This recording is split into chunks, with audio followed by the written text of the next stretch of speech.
Arrivé à la présidence de l'Olympique lyonnais en 1987, Jean-Michel Aulas a fait basculer l'histoire du club rhodanien.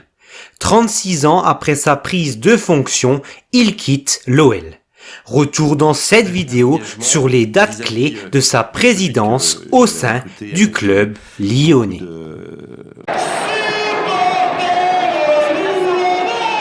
Jean-Michel Aulas devient le nouveau président de l'Olympique lyonnais qui évolue en D2. Il est alors âgé de 38 ans. C'est alors Bernard Tapie qui va pousser Aulas à prendre les rênes de l'OL. Il débarque avec son projet ambitieux qu'il nomme OL Europe. Il souhaite ramener l'Olympique lyonnais en D1 et en Coupe d'Europe dans les 4 ans qui suivent sa nomination. Lyon retrouve la D1 en 1989. 2 ans après sa nomination, l'OL retrouve déjà l'élite du football français. Entraîneur de Lyon de 1988 à 1993, Raymond Domenech permettra au club rhodanien de retrouver l'élite.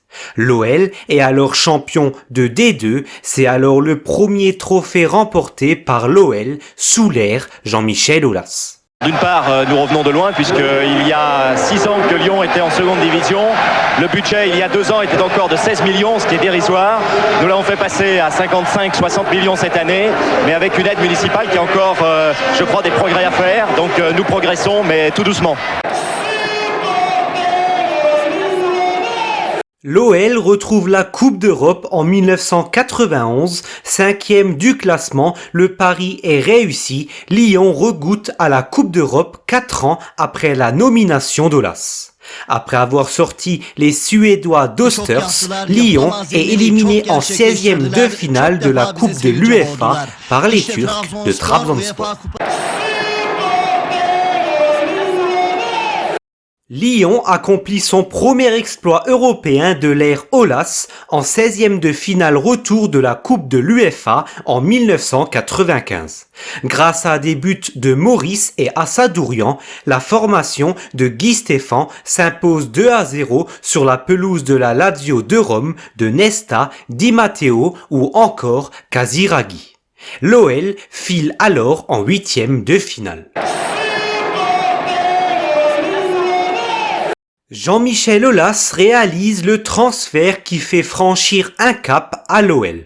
En effet, Sonny Anderson arrive à Lyon en 1999 en provenance du FC Barcelone.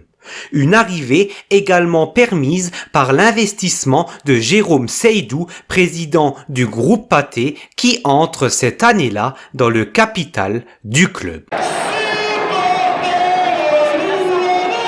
14 ans après sa prise de fonction et 5 ans après une première finale perdue contre le FC Metz, Jean-Michel Aulas gagne en 2001 son premier trophée majeur à la tête de l'Olympique lyonnais après avoir battu Monaco en finale de la Coupe de la Ligue.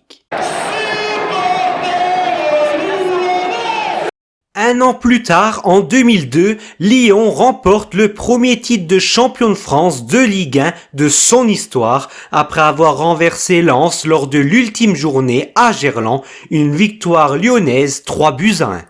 Déjà vice-champion en 1995 et 2001, Aulas et son équipe est sur le toit du championnat de France pour la première fois dans l'histoire du club lyonnais. Non, président. Ah, c'est l'heure des embrasses. Vous n'avez jamais fait autant de bises de votre soirée, président.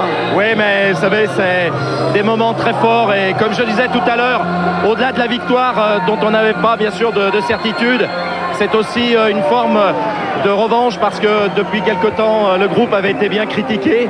Moi-même, j'ai fait l'objet d'attaques vraiment qui ont fait blessantes, qui n'étaient pas justifiées. Et Lyon avait les résultats pourtant qui démontraient le bien fondé de la politique. L'année dernière, la Coupe de la Ligue. Cette année, ce titre de champion. Ça fait maintenant 7 années sur 8 que nous jouons la Coupe d'Europe. Et nous jouerons pour la 3e fois de suite la Champions League. Donc je crois que c'est une consécration et vraiment, ça fait très très plaisir à tout le monde. Voilà. Les années d'or lyonnaises. L'Olympique lyonnais remporte 7 titres consécutifs de champion de France entre 2002 et 2008. L'OL règne alors sur le championnat de France. Les 7 sacres ont été acquis avec comme entraîneur Jacques Santini en 2002, Paul Le Guen en 2003, 2004 et 2005, Gérard Houllier en 2006 et 2007 et Alain Perrin en 2008. L'OL performe également en Coupe d'Europe, atteignant les phases finales à 6 reprises durant cette période. En 2008, l'OL réalise même le doublé Coupe Championnat, le seul de son histoire. L'un des moments forts de la présidence de Jean-Michel Aulas. L'OL élimine en 2010 le Real Madrid de Cristiano Ronaldo en 8e de finale de la Ligue des Champions, son plus grand exploit dans la compétition. Lyon se hissera même jusqu'en demi-finale, mais s'inclinera face au Bayern Munich. Battue en finale l'année précédente, l'équipe féminine de l'OL triomphe en finale de la Ligue des Champions en 2011 en s'imposant 2-0 face à l'équipe allemande de Potsdam. Pour la première fois, un club français monte sur le toit de l'Europe chez les femmes. Avec Rémi Garde comme entraîneur, Lyon remporte sa 5e Coupe de France en 2012 contre Quevilly grâce à un but de Lisandro Lopez. Il s'agit du dernier grand trophée remporté par la section masculine de l'Olympique lyonnais. Grande étape dans l'histoire de l'Olympique lyonnais, le chantier du Grand Stade est lancé en 2013. 4 ans après le début des travaux, le Groupama Stadium est inauguré à Dessine à l'occasion d'un match contre Troyes le 9 janvier 2016. Le Groupama Stadium restera l'une des plus grandes fiertés dans la carrière de Jean-Michel Aulas. Plus grand joueur de l'histoire du club avec notamment 100 buts marqués entre 2001 et 2009, Juninho revient à l'OL au terme de la saison 2018-2019 en tant que directeur sportif, Jean-Michel Aulas cherchant à déléguer une partie de son pouvoir à l'ancien milieu de terrain brésilien. Rongé par les mauvais résultats et lassé de certains combats en interne, le Brésilien partira de l'OL en décembre 2021.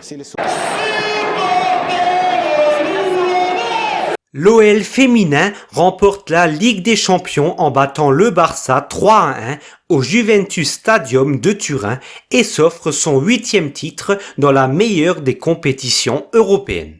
L'Olympique lyonnais est le club le plus titré de l'histoire de la Ligue des Champions féminine avec un total de 8 titres en 10 finales jouées. John Textor, à la tête de la société Eagle Football Holdings, anime une conférence de presse aux côtés de Jean-Michel Aulas en ce 21 juin 2022 pour annoncer le rachat du club lyonnais. Il faudra attendre encore 6 mois pour que la vente devienne officielle. Lors du rachat, un accord est conclu pour laisser l'emblématique président encore 3 ans à la tête du club.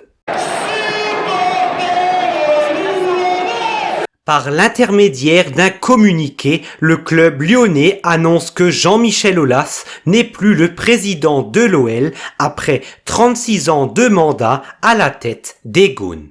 Souvent considéré comme le meilleur président de l'histoire du football français, ce 8 mai 2023 marque la fin d'une ère pour l'Olympique lyonnais. Des gens qu'on a envie de faire